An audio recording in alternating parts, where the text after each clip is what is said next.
বর্ষাকাল হলে কি হবে, আজকের বিকেলের ওয়েদারটা খুব ভালো ছিল, তাই ভাবলাম বিকেলে ছেলেকে নিয়ে একটু পার্কে যাই।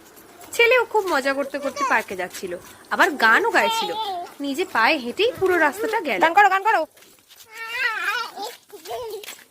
আমাদের বাড়ি থেকে পার্কের ডিস্টেন্স ওই হেঁটে 3-4 মিনিট মতো লাগে। ছেড়ে দে।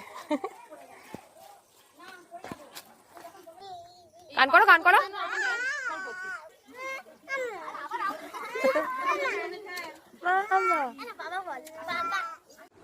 বিশ্বাস করুন, পার্কে বাচ্চাদেরকে দোলা চড়তে দেখলে আমাদেরও কিন্তু খুব ইচ্ছা হয় দোলা চড়তে।